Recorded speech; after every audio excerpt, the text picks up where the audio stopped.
capítulo 15 de Gênesis, lemos a instrução precisa do eterno Deus a Abraão pelo que concerne à sua posteridade terrestre e a terra que ele lhe dá, que Deus lhe dá, a todo confirmado por uma aliança em que Deus, luz que conduz e prova, se digna obrigar-se ao cumprimento do que tem prometido. A morte torna a coisa certa. O eterno Deus, passando em graça através daquilo que o ligava, confirma desse modo a aliança. Abraão, herdeiro das promessas, foi acometido de grande pavor e cerradas trevas se abatem sobre ele. Não é precisamente aqui que a expiação nos é representada pela passagem da tocha de fogo e, do fogareiro fumegante entre as peças das vítimas, mas sim uma outra eficácia do sacrifício, a saber, aqui tem mais o significado de a confirmação das promessas pela única coisa que podia dar-lhes curso em favor do homem pecador. É evidente que, embora a aliança fosse feita em favor do povo terrestre, esse desenvolvimento dos caminhos de Deus e o estabelecimento dessa aliança abrangem novos princípios de grande importância para todos. O próprio Deus era o escudo e a recompensa de Abraão. A vantagem mais elevada, se nos limitarmos ao que pode ser dado ao homem, mas Abraão tem ainda o sentimento das suas relações com a terra como uma morada em relação com a carne, e estava, com efeito, nos desígnios de Deus abençoá-lo dessa maneira. Ora, esta bênção é, na sua natureza, judaica. Por isso temos, em seguida, a porção judaica mais desenvolvida. Não tenho herdeiros, diz Abraão. Não tenho ninguém para continuar a minha família e a possessão da minha herança sobre a terra, segundo a promessa, porque é sobre a terra, onde os homens morrem, deve haver sucessão, e era assim que devia ser. Mas, mesmo quanto à terra, a bênção devia ter lugar sobre o princípio da dependência do Senhor por promessa e por fé. Embora em relação com a terra essa bênção não deveria caracterizar-se segundo a natureza, nesta base tudo estava excluído para Abraão. Ele não tinha posteridade. É por isso que a semente da fé e da promessa aparece. Não a única semente, é verdade, mas sim os israelitas, enquanto filhos da promessa.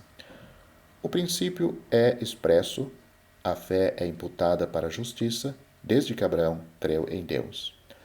Assim, para este mundo, Israel era a semente da promessa, o herdeiro.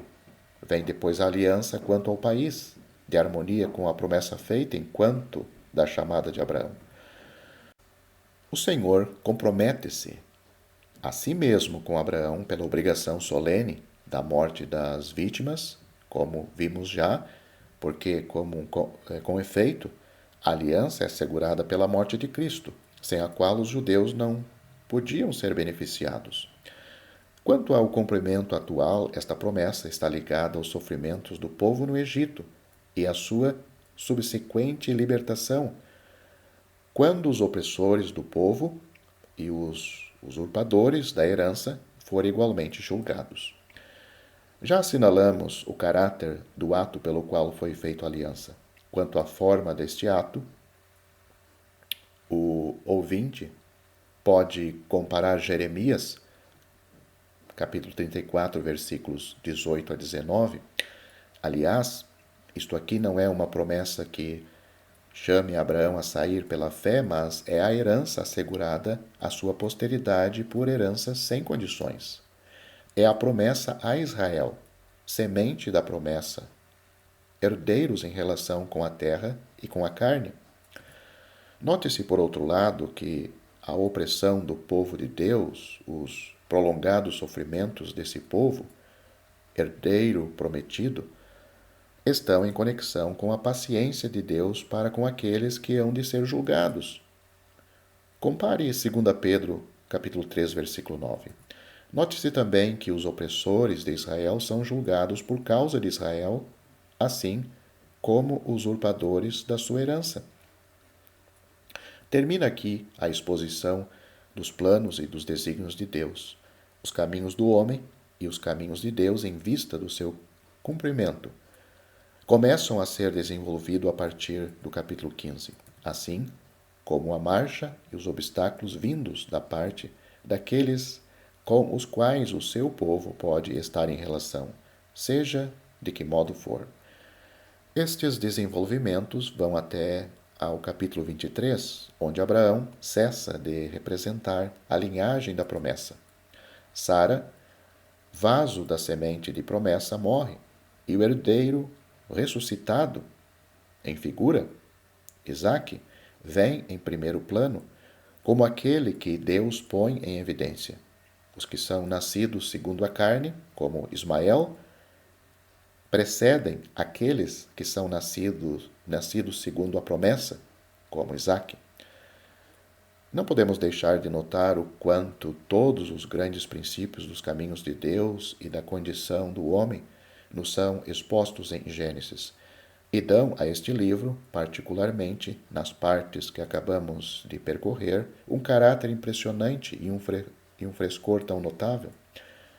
É como um pequeno resumo do estado do homem e dos caminhos de Deus para com ele, não da redenção, nem dos seus gloriosos resultados, embora nós aí encontramos o sacrifício e o perdão dos pecados.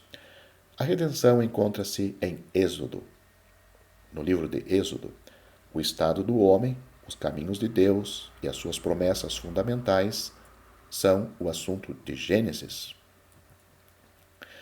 Mais um detalhe ainda para terminar este capítulo. A declaração que Deus fez aqui, no começo do capítulo 15, neste capítulo 15, liga-se, parece-me, a recusa, está ligado à recusa de Abraão de tomar qualquer coisa do mundo, que se encontra mencionado no fim do capítulo 14. Se você gostou deste vídeo, deixe seu joinha, isso nos ajudará a divulgá-lo.